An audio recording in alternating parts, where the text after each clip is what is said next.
This is part one of the hands-on trio, where you pull up your own real chart and find your own placements, piece by piece.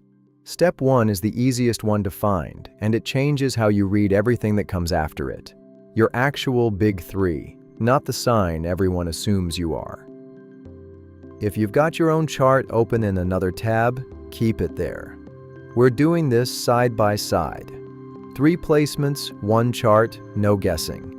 You'll walk away with your actual sun, moon, and rising sign written down, in your own words, not somebody else's. Quick callback before we start hunting. You already know what the sun, moon, and rising each track. You also know why the rising sign needs your exact birth time to be accurate. What's missing is finding your actual 3 on your own wheel. Let's go find yours. Here's the practical reason this is worth doing.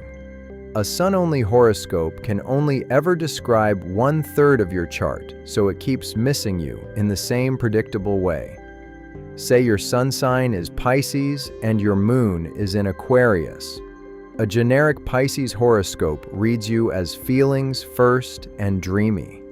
Your actual emotional layer runs detached and analytical instead. Neither reading is wrong. It's just incomplete without the other 2.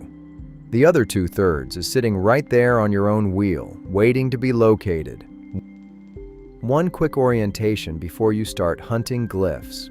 Most charts, including the one on screen, show these placements 2 ways. The wheel itself, where the position is visual, and a written list nearby, where the same 3 signs are spelled out in text. If a glyph is hard to pick out at first, the list next to it has the same answer in plain words. Either way works. The wheel is just faster once you know what you're looking at. Start with the easiest one, your sun. Look for a circle with a dot in the center. That's the sun's glyph, and wherever it sits on the wheel is your sun sign. Take Maya's, the same chart from video 1. Her sun lands in Pisces at 24 degrees. Next to the glyph, you'll usually see a small number. That's the degree within the sign, useful later, but not something you need to note down yet. If you already knew your birthday sign, you just confirmed it. Find yours now and say the sign out loud. Next, the moon, a thin crescent symbol. It moves fast, about 1 new sign every 2.5 days.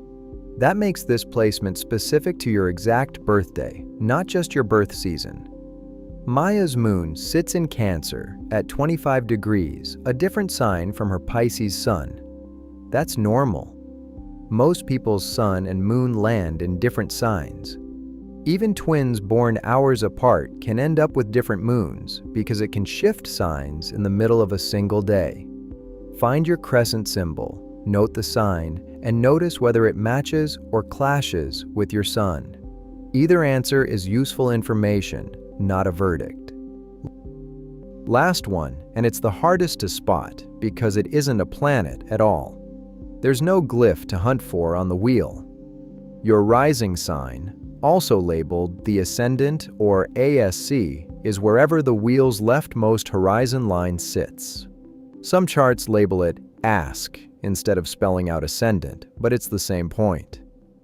Maya's is 9 degrees Aries. You already know from last video why this one needs your exact birth time. If your chart shows a rising sign, that means you entered a birth time. If it's blank or says unknown, your sun and moon above are still fully yours either way. Now put those 3 to work. Search each sign by its full name instead of just your birthday alone. Pisces sun, Cancer moon, Aries rising. Order doesn't matter when you search. Sun moon rising or rising moon sun pulls up the same combination. Notice how much more specific that description feels than one blurry horoscope paragraph ever did.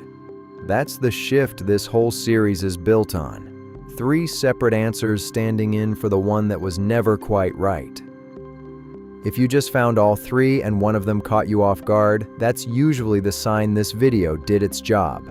A quick tap on the like button helps it reach the next person about to have the same reaction. One thing worth saying plainly, none of this predicts what happens to you today or any day. Your big three is a mirror, not a forecast. Hold it up and think, okay, that tracks. Or think, that's not really me. Either reaction is useful. This whole exercise is about self-recognition, not prediction. Finding these three placements doesn't lock you into anything, and it isn't set in stone just because you wrote it down. So, your sun is the sign you already knew, found by the circle with a dot. Your moon is your emotional layer, found by the crescent, and it moves fast. And your rising is the horizon line that needs your exact birth time. It's about to set up your whole house wheel, which is exactly where this series goes next. The chart in this video was generated in Mystic Almanac.